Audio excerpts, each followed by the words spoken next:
चिरां जिल्लानि सभाराम बरगायारि आरो बेंटल फरायसालिमायाव दुलाराय बर' फरायसा आफादा सोमावसारनाय हाबाफारि लादों। दुलाराय बर' फरायसा आफादनि बानजायनायाव प्रफेसर लाइस्राम लाद्दु सिंहनि हेंथायै गोख्रों सोमावसारनाया दासान्दि सोलिबोबाय थादों। दिनै चिरां जिल्लानि रुनिखाता सभाराम बरगायारि फरायसालिमानि लांगोनायाव दुलाराय बर' फरायसा आफादनि बानजायनायाव थाबैनो बड'लेण्ड मुलुगसोलोंसालिनि थि नेमखान्थिनि गेजेरजों रेजिस्टार थिसननांगौ। थि नेमखान्थिजों रेजिस्टार थिसननायनि सिगां जेबो गिदिर थिरांथा लानाङा। मावफुं मेलनि सिगां मुलुगसोलोंसालिनि आयेन बिजिरसालि मेल खुंनांगौ। मुलुगसोलोंसालिनि लांदां जाना थानाय एक्जेक्टिभ काउन्सिलनि सोद्रोमाफोरखौ थाबैनो आबुं खालामनो लोगोसे गुबुन गुबुन दाबिफोरखौ लानानै सोमावसारनाय हाबाफारिखौ लायो। गुबुन फारसेथिं बे रोखोमसे हाबाफारिखौनो एबसुनि बानजायनायाव चिरांनि बेंटल फरायसालिमानि लांगोनायावबो 2 घन्टानि सोमावसारनाय हाबाफारिखौ लानाय जायो।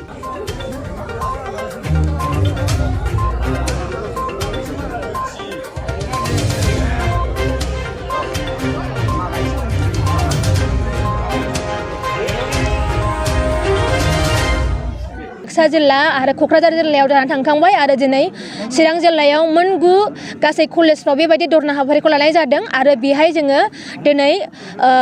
गभर्नरजों लोगोसे सीएमनो इडुकेशन मिनिस्टारनो बिटिसिनि सीएम बिथांनो जोङो मेम'रेन्डाम हरनाय जादों आरो मेम'रेन्डामखौ जों सिगां हरखाबाय खिन्थु जों दिनै नुनो मोन्दों मेम'रेन्डाम हरनायनि उनावब्लाबो माने बिथांमोनहा दिनैसिम जेबो मोनसे राहा लानाय नुवाखै सुफुंनाय नुवाखै आरो दिनै बिसि बिथांखौ जोङो माने हुमखि होदों जोङो जाहाथे जों बिथांखौ माने लिभाव हरनानै जाहाथे गोदान जोंनो बिसि मोननो हायो आरो जोंनो जाय रेजिस्टार जोंनो पार्मानेन्ट नांगौ बेबो जाहाथे बिटिसिनि सिङाव थानाय मानसियानो बे बिबानखौ जाहाथे मोनथों जाहाथे बिथाङा जोंनि बड'लेण्ड इउनिभारसिटि जाय गंसेल' जोंनियाव दा दंथ'यो जायखौ जोङो बर'फ्रा गोबां सम माने रोजा रोजा सुबुंनि जिउ बावनानै सोमावसारनानै मोननाय बेहाय जोंहा इमोसन बेहाय जोंहा हाबनानै दङ बे जोंनि थैजों बेहाय हाबनानै दङ आरो बेहायनो बिराद लाख लाख रोजा रोजा सुबुंनि फरायसाफोरनि फिउचारा बेहायनो डिपेन्ड जानानै थागोन आरो बेहाय बिथाङा सासे सोरबा प्रफेसार सोरबा बिसि बिथाङा गोसो बायदियै रुल खालामनानै जोंनि फरायसाफोरनि उनखौ जोंनि बर' हारिनि बा जोंनि बिटिसिनि इयुनखौ बिथाङा जुदि गाज्रि खालामनो नाजायोबा जों बेखौ मालाबा सहायनाय नङा आरो जेब्लासिम जोङो बेहाय जास्टिसखौ मोननाय नङा जों अब्लासिमहालागै जों सोमावसारगोन आरो जों बेहाय लुगैदों बिटिसिनि चिफ बा जोङो आसामनि जाय सीएम बिथांमोनहा बेहाय जों माने माबा मोनसे राहा लाहरो खामानि मावो जों बेखौ लुगैदों बेनि सायाव जों नोंखायनो जेंनायैनो दङ दासिमबो जों सावरायगासिनो दङ जोङो दिनै चिफ मिनिस्टार बिथां इडुकेशन मिनिस्टार बिथां आसामनिखौ जोङो दिनै सावरायनो थाखाय माबा लादों एपइन्टमेन्ट लाबाय थादों बिथांमोनहा एपइन्टमेन्ट मोननाय जायाखै खिन्थु जों सावरायनाया दिनै फार्स्ट टाइम सावरायदों बे नङा इउनिभारसिटियाव दासिमबो गोबां जेंना दङ दिनै दा बिएडनि एन्ट्रेन्सनि रिजाल्ट ओंखारनानै दङ बिनिनो माबा जागासिनो दङ बेजों लोगोसे इउनिभारसिटिनि आन्दाराव जेनेबा इउनिभारसिटियावनो गुबुन गुबुन डिपार्टमेन्टआव दासिमबो माने एडमिसन मोननाय गोबां फरायसाफोर दङ बेल' नङा आरो सिगांनिफ्राय जेनेबा नुबाय थानो मोन्दों जोङो माने इउनिभारसिटियाव नांगौ समाव दासिमबो माने मार्कशीट बा ग्रेड शीट हरनो हाया नांगौ समाव रिजाल्ट होनो हाया जायनि थाखाय एक्रस इन्डियायाव जेसेबां माने फरायसाफ्रा पास आउट जानानै पोस्ट ग्रेजुवेटनि थाखाय बा मा होनो इउनिभारसिटियाव बा आलदा इनस्टिटिउसनाव एडमिसन लायनो थांदों बिथांमोनहा गोबां प्रब्लेम फेस जानो थांबाय थादों दासिमबो बेबायदि जानानै दङ नंखायनो बिसिखौनो जों सोलायनांगौ पार्मानेन्ट रेजिस्टार नांगौ होनना बुंदों मानोना जों लुगैयो जोंनि फरायसाफ्रा क्वालिटि इडुकेसन मोननांगौ आरो बिथांमोनहा मोजाङै फरायनानै गावबागाव अफिसारखौ लानांगौ बिनि थाखायनो जोंनिया दासिमबो जेंना दं हिसाबै नंखायनो डाइरेक्ट जोङो बिसिखौनो जोंनो नाङा गोदान बिसि नांगौ जाहाथे बिथाङा मोजां खामानि मावलाङो जों बेखौ लुगैदों इउनिभारसिटियाव सिट केपासिटिया बिराद खम आरो बिनि थाखायनो दुलाराय बर' फरायसाफोरा मानोना देग्लाय जों नुनो मोन्दों गोबां फरायसाफ्रा माने बेहाय एडमिसन लानो फैदों कलेजफ्रावनो जा इउनिभारसिटियावनो सिङावनो जा जों आरो बिनि थाखाय जोङो मोनफ्रोमबो कलेजाव जोङो लाइजाम हरनाय जादों सावरायनाय जादों आरो बेजों लोगोसे जों इउनिभारसिटियावबो बिसिजों थांनानै सावरायनाय जादों आरो जों बेहाय जों डिमान्ड खालामदों जे माने बेहाय सिटखौ बारायनानै होनांगौ बे बेलायावबो बिथाङा माने खालामगोन बुंदोंमोन खिन्थु नुनो मोन्दों उनावहालागै डिपार्टमेन्टआव एसेल' बारायनानै होदों आरो बेनि थाखाय माने जोंनि फरायसाफ्रा बन्सित जानानै थानांदों माने सोलोंथाइ लानायनिफ्राय बेबायदिखौबो जों नुनो मोननाय जादों ओंखायनो जोङो बे माने धरना हाबाफारिखौ जोङो माने लाबाय थानो गोनां जादों आरो लाबाय थानो जों थांखि लादों बर' फरायसा आफादा थांनाय गोबां समनिफ्रायनो बड'लेण्ड इउनिभार्सिटिनि एगेन्स्टआव बे हाबाफारिखौ लानाय जादों। दा नोंथांमोना मिथिगोन जे थांनाय गोबां समनिफ्राय दुलाराय बर' फरायसा आफादा बड'लेण्ड इउनिभार्सिटियाव थानाय भाइस चेन्सेलर बिथांजों माखासे इस्युफोरखौ लानानै इउनिभार्सिटिनि जेंना जेंसिखौ लानानै गोबां सम सावरायबाय थादों। आरो जों बुंदों जे इउनिभार्सिटि सिङाव थांनाय 2-3-4 बोसोरनिफ्राय इउनिभार्सिटियाव पार्मानेन्ट रेजिस्टार गैया। अब्ला एफा गोदोर इउनिभार्सिटि मोनसेया जि इउनिभार्सिटिया गासैबो माखासे कलेजफोरखौ दैदेनबाय थादों, डिग्री कलेजफोरखौ जोंनि मिथिनायाव 52 कलेज डिग्री कलेजा बड'लेण्ड इउनिभार्सिटिनि आन्दाराव दङ। अब्ला एफा बुरजा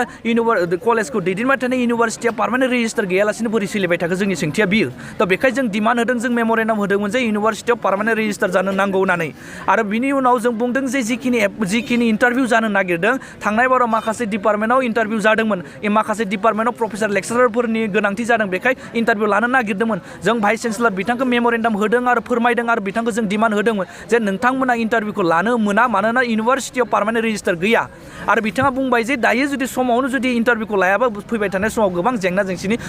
मोगा मोगि जानो नांगोन होननानै। बेखाय जों दुलाराय बर' फरायसा आफादनि जोंनि मानगोनां आफादगिरि बिथाङाबो थांना सावरायदों आरो बिथांमोननि रिकुवेस्टखौ जों एक्सेप्ट खालामनाय इन्टारभिउखौ लानो होबाय। नाथाय जोंबो मोनसे कन्डिसन होदोंमोन जे इन्टारभिउखौ नोंथांमोना लानो हागोन, नाथाय जिखिनि इन्टारभिउनि उनाव जिखिनि एपइन्टमेन्ट होनांगौ बे खिन्थु पार्मानेन्ट रेजिस्टार जानायनि उनावसो होनो हागोन होननानै जों डिमान्ड खालामदोंमोन। नाथाय भाइस चेन्सेलरा जोंनि जिखिनि डिमान्ड, जोंनि जि रिकुवेस्ट बेखौ लाखियालासिनो थांनाय 12 नभेम्बराव मोनसे एक्जिकिउटिभ काउन्सिल बिथाङा लिंदों। नाथाय एक्जिकिउटिभ काउन्सिलाव जोंनि मिन्थिनायाव आरो बयबो मिथिगौ जे इउनिभार्सिटिनि एक्जिकिउटिभ काउन्सिलाव माखासे मेम्बारफोरनि पस्टआ खालि जानानै दङ। बेखायनो जों डिमान्ड होदोंमोन जे नोंथांमोना मानो एक्जिकिउटिभ काउन्सिल लिंदों, मानोना एक्जिकिउटिभ काउन्सिलनि मेम्बारनि पस्टआनो ब्लेंक जानानै दङ दिनैनि तारिखाव। गतिके नोंथाङा गावनि इच्छा मथे खामानिखौ मावनो नागिरबा जानाय नङा होननानै जों डिमान्ड होदों। नाथाय बेफोर गासिबो बाथ्राखौ भाइस चेन्सेलरा गावनि गोसो मथे खालामनो नागिरदों आरो बिथाङा मिथिगौ जे माखासे लकेल एमएलएफोरा बे एक्जिकिउटिभ काउन्सिलाव मेम्बार जानानै थायो। थ' बिथांमोना फैनायनि लोगो लोगोनो बा लोगोसेनो बिथाङा माखासे डिसिसन लानायाव बिहा असुबिदा जागोन होननानै बे मिथिगौ भाइस चेन्सेलर। बेखायनो गावनि गोसो मथे जाहाथे खामानिखौ लांबाय थानो हायो बे थांखि मोनसेयाव दङ।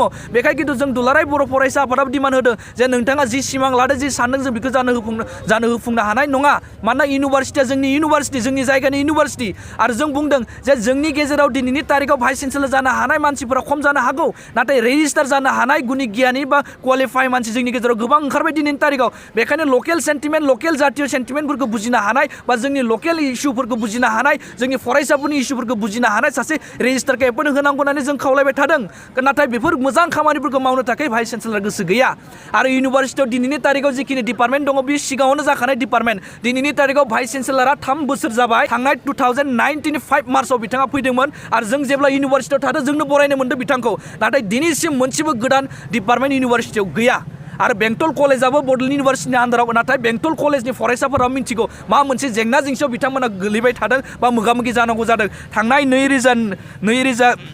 2020आव जोंनो माखासे फरायसाफोरा रिपर्ट हैदों जे बिथांमोना इउएन एकाडेमि बड'लेण्ड इउनिभार्सिटिनि आन्दाराव एफिलिएटेड कलेज, बै कलेजनि फरायसाफोरा माखासे नाम दङ जोंनि गेजेराव रिपर्ट फैदों जे असिन्त नार्जारि, नायथाव बर', बिथांमोना पलिटिकेल डिपार्टमेन्टनि सोमदोन बर', बियो जिअ'ग्राफि डिपार्टमेन्टनि, इडुकेसन डिपार्टमेन्टनि दङ ब्रह्म। बिथांमोन फरायसाफोरा थांना जोंनो रिपर्ट होदों जे आदा ना बिदि बुंहैदों जे बिथांमोना बाहेरा इउनिभार्सिटियाव एप्लाइ खालामदोंमोन आरो सिटखौबो मोन्दोंमोन, नाथाय बिथांमोना ग्रेड सिट देखायनो हायैनि बा ग्रेड सिट इस्यु खालामनो हायैनि बिथांमोना एडमिसननिफ्राय गोजानाव थानांगौ जादों। दा बिथांमोना दुखु मोन्दों। दा मा गेरेन्टि दङ जे दिनै बेंटल कलेजाव फरायनाय बा गुबुन